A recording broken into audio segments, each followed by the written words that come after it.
Then the Lord spoke to Job out of the storm.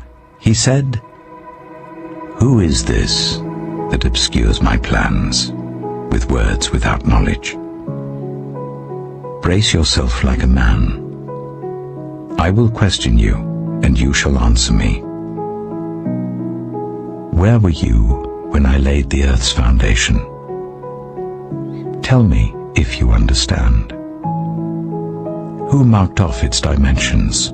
Surely you know. Who stretched a measuring line across it? On what were its footings set? Or who laid its cornerstone, while the morning stars sang together and all the angels shouted for joy? Who shut up the sea behind doors when it burst forth from the womb? When I made the clouds its garment and wrapped it in thick darkness, when I fixed limits for it and set its doors and bars in place, when I said, "This far you may come and no farther. Here is where your proud waves halt." Have you ever given orders to the morning, or shown the dawn its place, that it might take the earth by the edges and shake the wicked out of it? The earth takes shape like clay under a seal. Its features stand out like those of a garment. The wicked are denied their light, and their upraised arm is broken. Have you journeyed to the springs of the sea, or walked in the recesses of the deep? Have the gates of death been shown to you? Have you seen the gates of the deepest darkness? Have you comprehended the vast expanses of the earth? Tell me if you know all this. What is the way to the abode of light? And where does darkness reside? Can you take them to their places? Do you know the paths to their dwellings? Surely you know, for you were already born.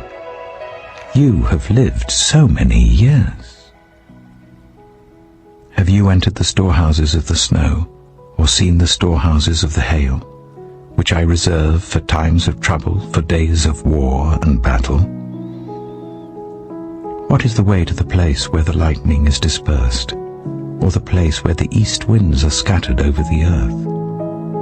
Who cuts a channel for the torrents of rain, and a path for the thunderstorm, to water a land where no one lives, an uninhabited desert, to satisfy a desolate wasteland, and make it sprout with grass?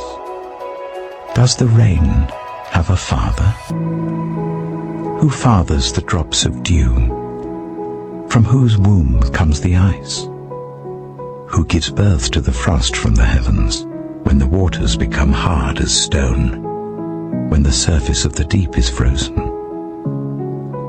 Can you bind the chains of the Pleiades? Can you loosen Orion's belt? Can you bring forth the constellations in their seasons, or lead out the bear with its cubs? Do you know the laws of the heavens? Can you set up God's dominion over the earth? Can you raise your voice to the clouds and cover yourself with a flood of water? Do you send the lightning bolts on their way? Do they report to you, "Here we are"?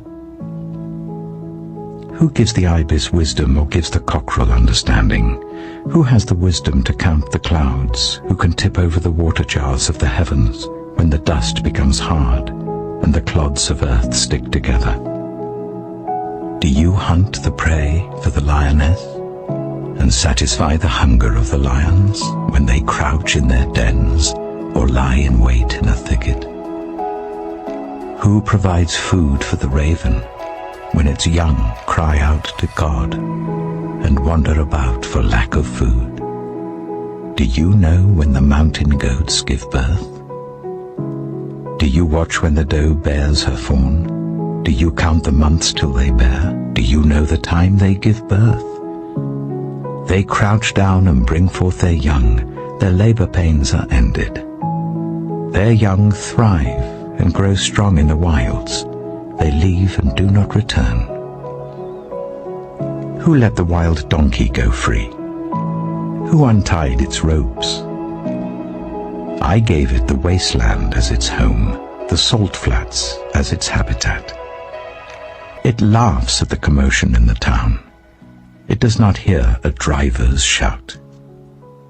It ranges the hills for its pasture and searches for any green thing. Will the wild ox consent to serve you? Will it stay by your manger at night? Can you hold it to the furrow with a harness? Will it till the valleys behind you? Will you rely on it for its great strength? Will you leave your heavy work to it? Can you trust it to haul in your grain and bring it to your threshing floor? The wings of the ostrich flap joyfully, though they cannot compare with the wings and feathers of the stork. She lays her eggs on the ground and lets them warm in the sand, unmindful that a foot may crush them, that some wild animal may trample them. She treats her young harshly, as if they were not hers. She cares not that her labor was in vain, for God did not endow her with wisdom, or give her a share of good sense. Yet when she spreads her feathers to run, she laughs at horse and rider. Do you give the horse its strength, or clothe its neck with a flowing mane? Do you make it leap like a locust, striking terror with its proud snorting? It paws fiercely, rejoicing in its strength, and charges into the fray. It laughs at fear, afraid of nothing. It does not shy away from the sword. The quiver rattles against its side, along with the flashing spear and lance. In frenzied excitement, it eats up the ground. It cannot stand still when the trumpet sounds. At the blast of the trumpet it snorts, aha! It catches the scent of battle from afar, the shout of commanders and the battle cry. Does the hawk take flight by your wisdom and spread its wings towards the south? Does the eagle soar at your command and build its nest on high? It dwells on a cliff and stays there at night. A rocky crag is its stronghold. From there it looks for food. Its eyes detect it from afar. Its young ones feast on blood, and where the slain are, there it is.